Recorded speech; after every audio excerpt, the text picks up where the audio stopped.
internet. I missed you. Did you miss me? If this is your first time joining, welcome. I'm Audrey, and this is the Fire and Fiber podcast where I talk about knitting, my projects, my whips, my acquisitions, things I want to knit, and then I also sprinkle in a lot of mental health, some, really bad jokes, time to time, quite a lot of political commentary.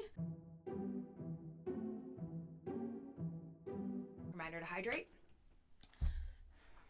So I am coming to you from my home on the Haldimand Tract in what is now known as southwestern Ontario. If you're not aware, the Haldimand Tract was part of a treaty agreement made between Six Nations of the Grand River and the Canadian government. It has never been honored, much like most of the treaties in Canada and other colonized places. So just to sprinkle that little in. I am an Indigenous mother, a maker, a social activist. I work in healthcare. In my spare time, which I absolutely do not have any of, I knit to try to quell some of the anxiety around living in this dystopian hellscape that we've all found ourselves in. Today, I am doing a video that if you follow other knitting podcasts, you probably have seen everyone has done theirs in the past 2 weeks, but I'm a little bit late to the game. That's okay, I'm fine with it. So today I'm going to be showcasing all of the things that I knit for myself in 2025. Previously, I was definitely more of a sock and accessory knitter.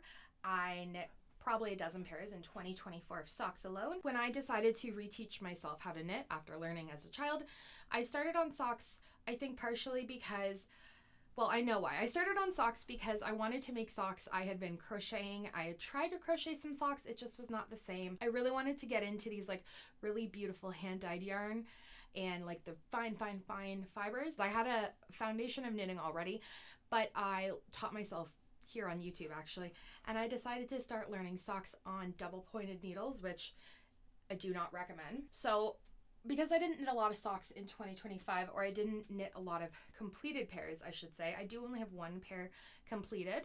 The other completed pairs I have gifted, given away, or there are a whole bunch of solo pairs in here, patiently waiting for mommy to get her stuff together. So I knit my husband a few pairs of socks that I'll pop in a photo here. I don't know where they are. They might be dirty. I don't know. But these ones I knit for myself. These are just a basic vanilla sock that I knit. I did a 3x1 purl rib all the way down with the exception of the foot. And these are knit in Area 51. They're fingering sock base. I think it's the Alien sock base. This colorway is called National Strawberry Day. And then I knit the toes, heels, and cuff. It's kind of hard to tell on this one. I knit it with Regia 4-ply tweed in the color red. I'd actually made my husband socks out of this red, and then I used what I had left over for the rest of these socks. I've only worn these, I think, 2 or 3 times, and even though I have a lot of Area 51 fibers, I hadn't broken into them yet. These were the first pair I knit with this base, and gosh, it is incredible. I get the hype. Truly, I bought a whole bunch of yarn from this dyer because I'm a sucker for pretty colors and I'm a sucker for themes. I'm gonna go based on size. So I have a really aggressive pile of knits here, and I'm honestly just picking from here. I'm not going based on any order. These are just all items that I know I finished in 2025. The next one is this. Hold on. There we go. She was having a bit of a wardrobe malfunction. The next item that I knit in 2025 is this ridiculous Labubu pinafore dress. The pattern is actually from M to the 3rd Mackenzie. I have 2 of the pattern sets from them. They did like a 2 different combo. It's like a 5-pack little Labubu wardrobe set. So this is not a fingering weight. I believe it was probably a Koigu KPPM fingering. I mean, so cute. My kids have pointed out that the other Labubu I have on my purse is now naked, and I need to get the Labubu an outfit. Got a whole bunch of accessories here. Let's see here. Cool. I've got one of these and not the other. I talked about this a while ago, but I finally blocked it. This is the Cheeky Checky hat by Ocean Knits. I knit this in a Lang Merino. I don't remember the colorways. Obviously, it's a lime green pink. This is a really cute toque. I actually haven't worn it out yet. Terrible. I'm terrible. I haven't worn it out yet, but I finished this and blocked it. This was when I started and just dragged my feet on. Keeping with the toque theme, this is a toque that I knit my son. So last winter 2024, I knit my children toques, and then my son lost his pretty quickly. I knit him another one with this laying yarn that I found when my partner and I think, and my kids actually, I can't remember. We'd all gone across the border back when that was still a thing. And I had gone to a yarn shop in Amherst. I think it was Have You Any Wool. I found this laying yarn. I don't remember exactly what it was. Anyways, I knit him another two when he was on Christmas vacation. It's clearly been through the wash and been felted. Hope it fits. And then he found his original toque. So now he has two toques. Good for him. Good for him. I also knit my daughter a toque this year. She came into my office one day and started picking out yarns and then told me exactly what she wanted. I actually had to pare down her vision quite a lot because there was a lot of design elements. But I made this little heart toque. She really loves pink and green, obviously. And I had made this based on, I had to modify it a little bit, but it's based on the Doodle Deck book, the little heart motif. Of course, my daughter picked the 124 stitch motif when this hat was, I believe, 9 sets of 12 stitches. So I did have to do a bit of creative mathing, but she's really happy with it. I'm really happy with it. This I knit up in Ficalana Arwetta, held double because I already had it in my stash. Another toque for my boy. This year I knit my son a toque with DK yarn. I wanted to do a Minecraft toque that wasn't obviously Minecraft. So this I made with the Rico, actually it's right here. It's the Rico Rumi Glow. It says this is a DK. I really should have gauge swatched. I find it's more of a fingering, and so there is a bit of puckering in my hat with my stitches and my color work, but my kid loved it. I couldn't take it back and rework it.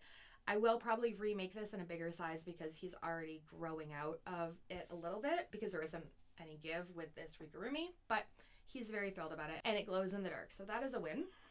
He's worn it quite a lot already. Oh, there's my other mitten. So 2025 was also the year of test knits for me. I did a ton of test knitting. And I have to do a bit of repair work on these because I wore them on our UK trip and they need a bit of love still. But these are the, see what I mean? There's a few ends to be woven in still. These are the Tarot Cat knit.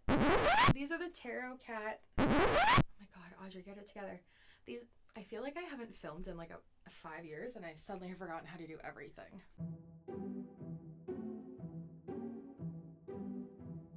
Anyways, these are the Tarot Cat mittens from, the Tarot Cat, I'm going to hold them up one at a time.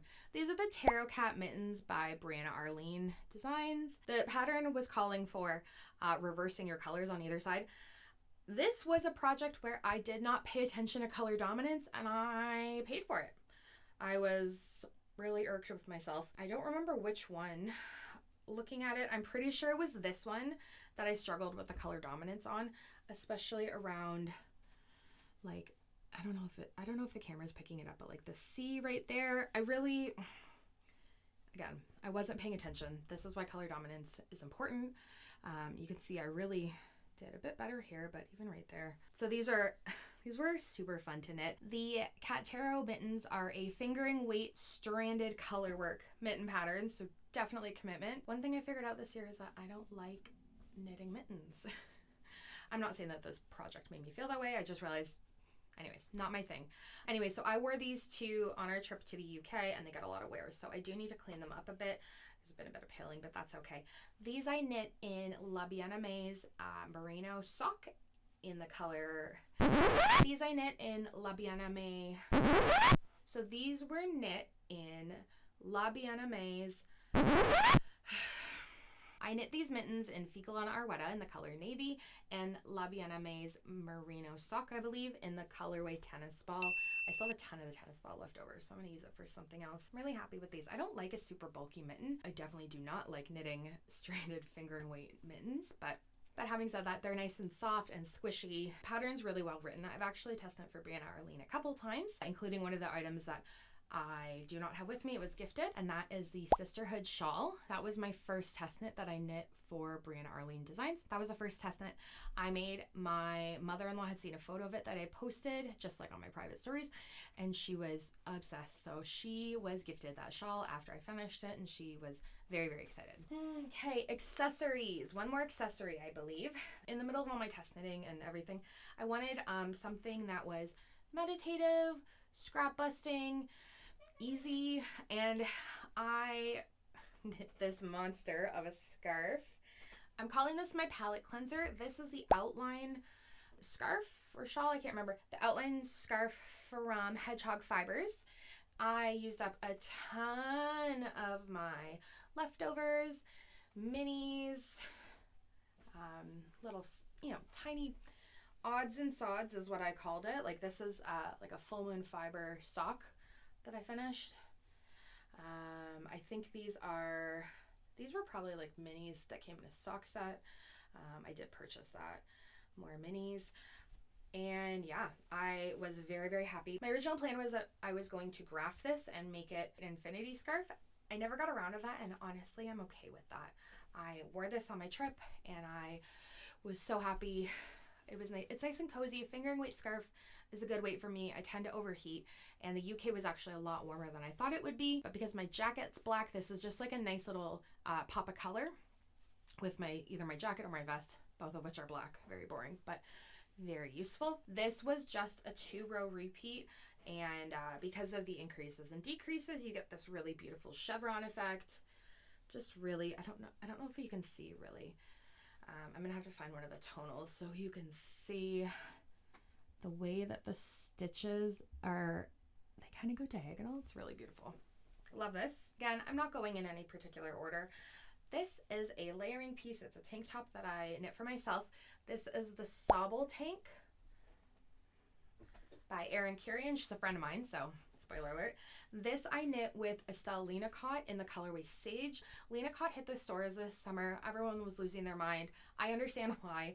This is a really, really great yarn. The cotton isn't super heavy, and the linen, I think the combo of the cotton and the linen gives a nice balance of softness and lightness and durability. The price point on this is also really great. I believe it was like $10 for 200 yards. So I think I only used about 2.5, maybe 3 balls. I've worn this quite a few times. This is a really great piece to just throw on over a summer dress if I want to feel a little bit more pulled together. I wear it especially a lot at work. The cabling on here really, really challenged me in a good way. Definitely was a good pattern to test my skill set and learn new things. This was one of the ones where you cable but without a cable needle. It was one of those ones that I had to really, really pay attention to, but I'm very happy with the end result. And especially in the summer, selling the Linacott at the store and then wearing this, I could really show people how it drapes, how it wears, and I'm very happy. This is definitely a staple in my wardrobe. Again, this was the year of test knitting. So this next project is another layering piece.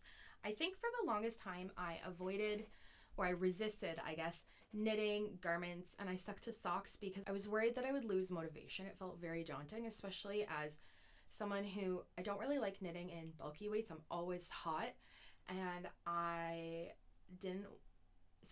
I'm already trying to use thinner, lighter fibers, and then I'm also a bigger bodied human. So not only does it take more meterage to make me things, and especially with the fact that like I like a really oversized boxy shape, it also takes a lot of fiber. It takes a long time.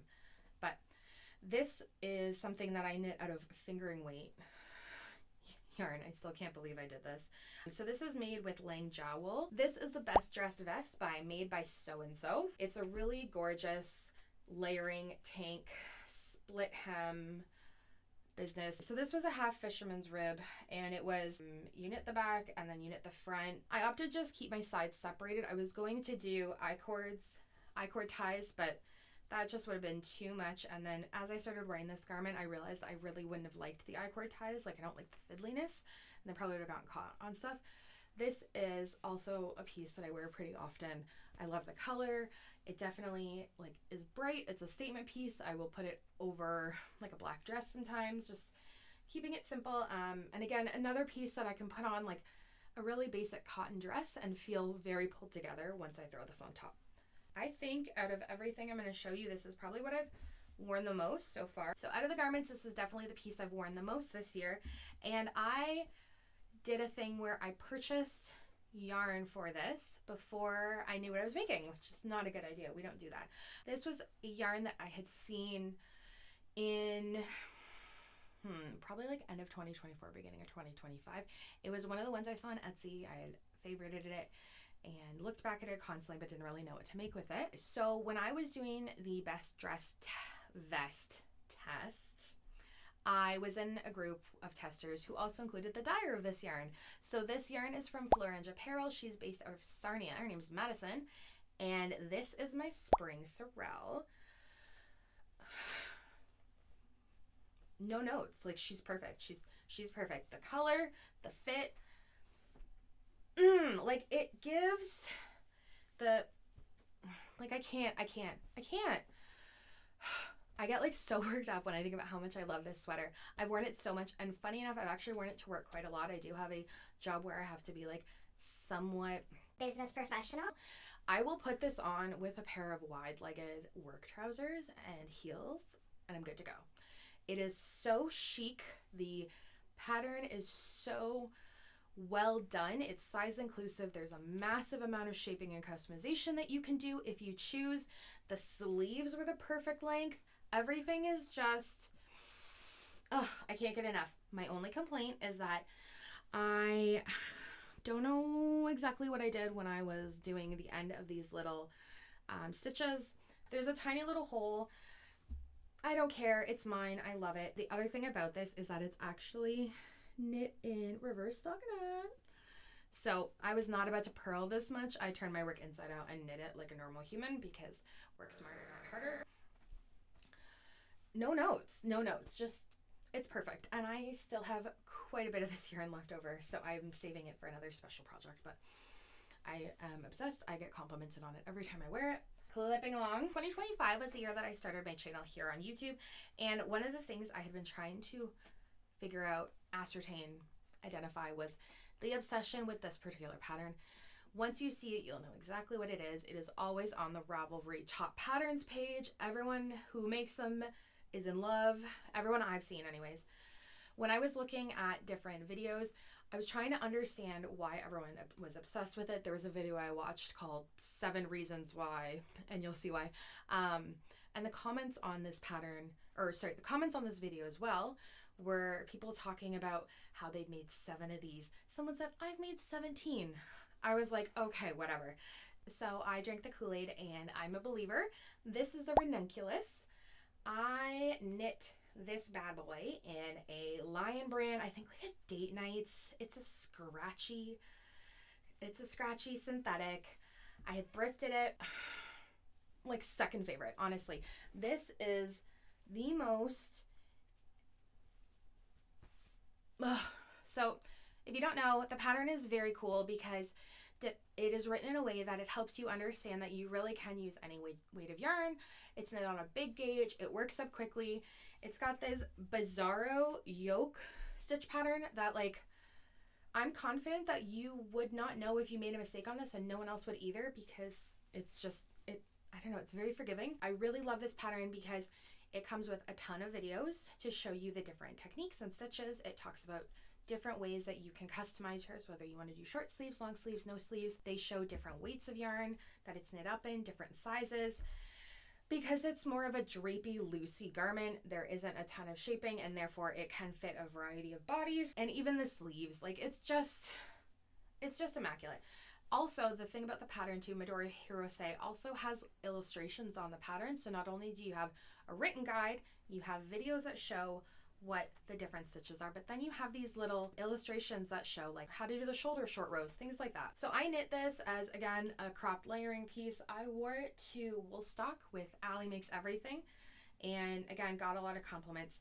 When I was trying to decide on the sleeve, I decided to wing it, and so I had separated for my sleeves, and then I think I only knit I increased on every stitch. I think I knit front to back every stitch for 2 rows, and then I just cast off, and it created this really darling ruffle. I'm a believer. The next, so this is gonna shock no one, but I have another ranunculus.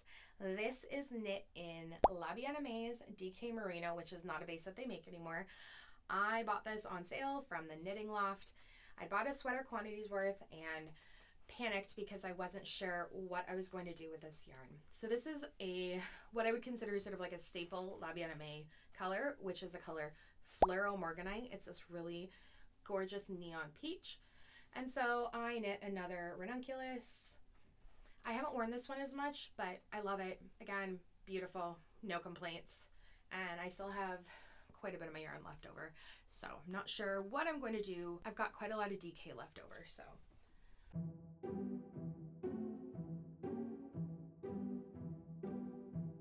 So this project was something that I actually was wearing this earlier today. I taught at the store this morning and I was wearing it. I'm going to put it on right now. I'm going to insert a photo. This is my Come Back Again by Andrea Mowry. I knit this in Spin Cycle Versus, which is a double applied twist yarn. This is in the color Sweet and Sour. And I have these thrifted, not even thrifted, I think they were like repurposed buttons.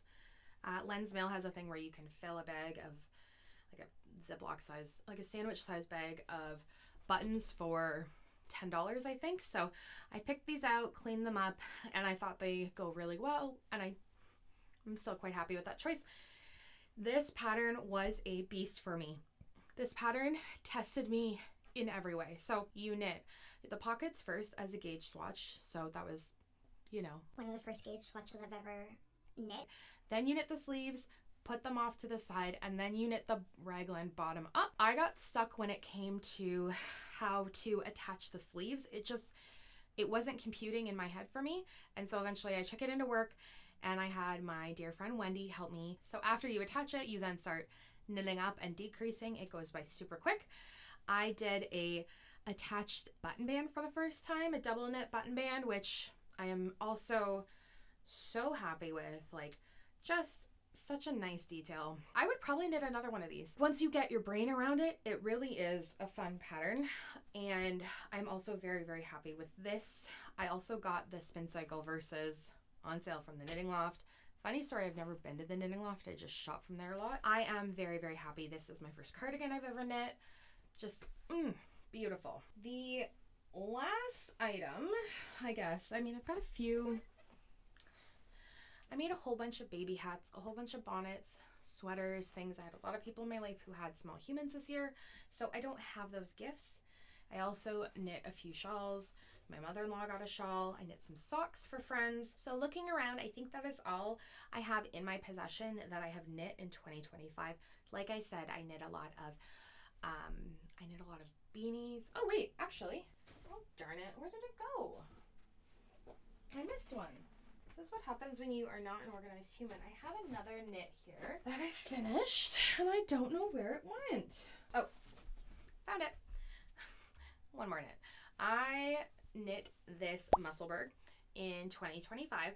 This I knit out of yarn I dyed myself. I was playing around with these jacquard glow-in-the-dark neon colors. And then I had a few extra scraps. I was worried that I wasn't going to have enough of my hand dyed for the rest of the toque, so I just used a little bit of the scraps I had and then finished off the top. And so it is still fully reversible, no complaints. This is a great meditative project. This was a project that took me a long time because I wasn't particularly motivated to finish it. It was always in my project bag, so I would take it out on the go. Because I knit it on fingering weight, it did take quite a while, and I made it slightly too big, but I have a gigantic head, so the fact that I knit a toque that actually fits me and isn't too small is nothing short of a miracle. Honestly, I think that's it. I knit a lot of socks for friends this year. I knit a lot for other people's babies. I think we had there were 4 or 5 babies born in our friend circle this year. So I tried some bonnets. I knit some star ornaments for Christmas to sell. Those were at a store that I stock my items in. I don't have those handy right now. I did sell a few of them. I think there's another scarf somewhere that I'm absolutely forgetting some items, but these are definitely some of my favorites. So while this is not a completely comprehensive list of everything I knit in 2025, I think it really is a good representation of some of the skill sets that I was able to learn and master and enjoy. And really, it was a year of sweaters for me. Prior to this, I hadn't really finished a sweater. Well, no, that's not true. So this was the year that I really sort of expanded my understanding with stranded color work, with sweater knitting, garment knitting, different construction, different techniques, playing the long game of knitting garments. And I feel very proud. That's what I want out of my knitting. I want to be able to make things that I enjoy or that other people enjoy. And that I'm happy to wear or my friends and family are proud to wear. And that was what 2025 was for me for my knitting. 2025 is also the year that I started my channel here on YouTube, and I am so happy with the way that it's grown, the way that I feel like I can look back on almost a year of recording and see dramatic improvement. I really sort of found my voice and my vision, and I have just actually had so much fun interacting with people. I guess this community that's sort of built, and I'm very, very proud. I'm very appreciative. So that's all my knits for 2025. I also wanted to show one more thing. This little baby, I finished 2 days ago, and she has dried from blocking. I have not woven in my ends, but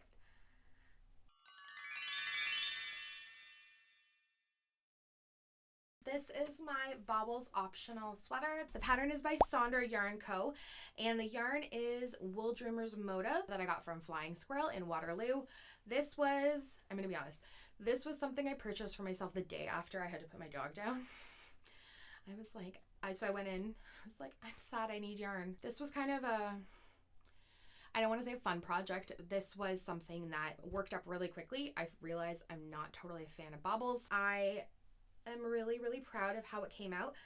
I knit mine oversized, but I feel like this is one that you could definitely size closer to your actual measurements, like less positive ease, and that could be really, it's the combo of the stripes and the baubles and its spacing, it gives like a very chic, sophisticated look.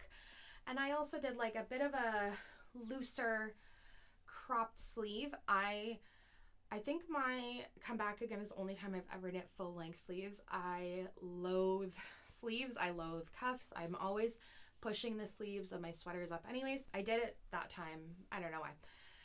That was, I think, the one time I knit full length sleeves. But yeah, so I just did like a bit of a looser sleeve on this one.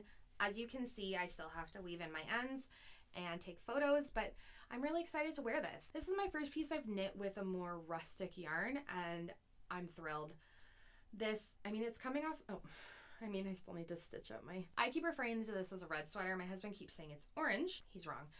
But I'm trying to see if you can see the colors that are in this Wool Dreamers Moda. It really has so much texture and depth in it. And then the other thing I did was I went rogue on this pattern, and I did a little bit of a split hem.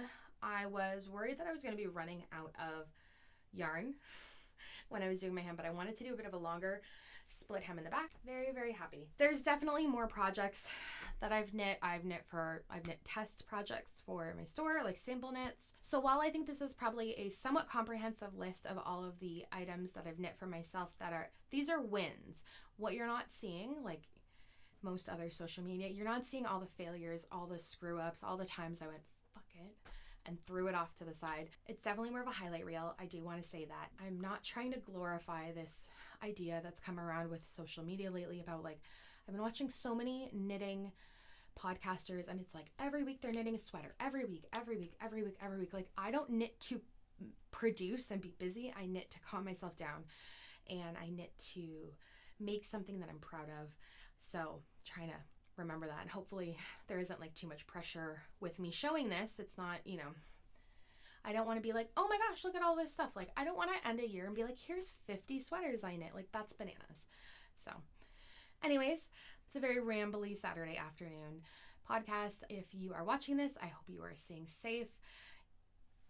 I've been struggling to record because, with everything going on in the US, and it just feels really, really gross to be like, here's my fluffy knitting projects, blah, blah, blah. Like, things are really bad, and I struggle with that. Like, I don't want to just seem like I'm skipping over the hard things that are going on politically and socially, but at the same time, hopefully maybe this is a few minutes of reprieve for someone out there. If we're not already, I would love to be friends. You can follow me on Instagram at Fire and Fiber. Fiber is spelled the American way, Fiber. I'm also on Ravelry at Audrey Hill. If you're able to like and comment on this video, I would really appreciate it. If you're not already, I would love it if you'd be a subscriber, and hopefully tell a friend. Let me know in the comments below what your proudest knit of 2025 is, and I will see you all later. Happy knitting.